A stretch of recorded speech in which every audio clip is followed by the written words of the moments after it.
Now, as artificial intelligence and machine learning tools advance, IT decision makers continue to express concerns over deepfake technology and its impact on the world.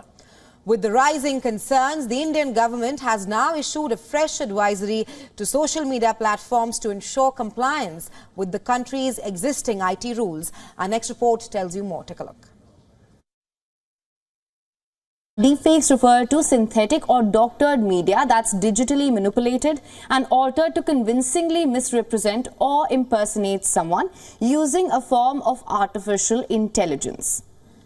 The Indian government, it has now issued a second advisory on deepfakes for social media. Now, according to the Ministry of Electronics and Information Technology, misinformation represents a deep threat to the safety and trust of users. Social media should abide by the guidelines which they have issued.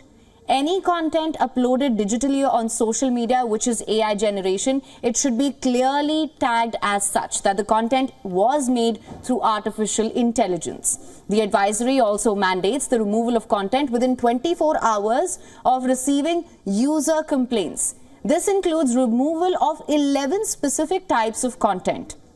This aims to ensure platforms identify and then promptly remove misinformation, false or misleading content and material impersonating others.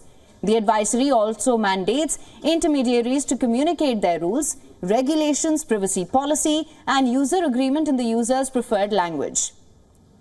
And if legal violations are noted or reported, then the consequences under the law will follow. Now, in the present time, deepfakes have become such a rising threat that deepfakes of world leaders, actors are circulating on social media. Vladimir Zelensky, Donald Trump, Joe Biden, Rishi Sunak, Bollywood actors have also fallen prey to deepfake technology.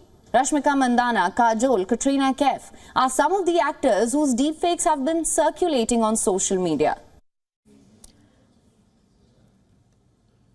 And for deeper insights on deepfakes, we were earlier joined by Michael Owens, president of the US Global Center for Cyber Policy. Take a listen as to what he had to say on rising deepfakes around the globe.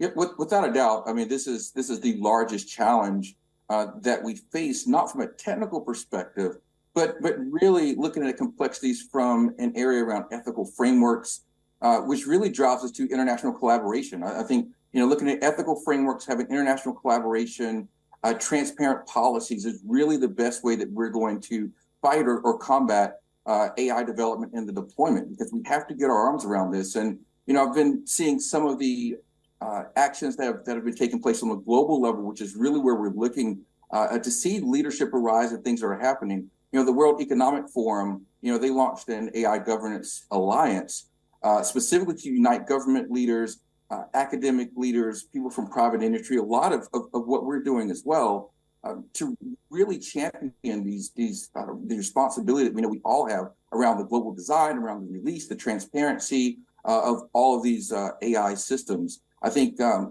also been taking note of what the United Nations has been doing around their global AI alliance that they've been building to really kind of look at how AI impacts humanity. And that's really what I think what we're talking about when we formulate and discussion around deepfakes is really the humanitarian aspect around it, because how we're truly fooling people, again, with the misinformation and disinformation. But, I like what I see coming from the United Nations and World Economic Forum, again, fostering this aspect of we have to have international collaboration, ethical frameworks, and true transparent policies to really be able to combat this.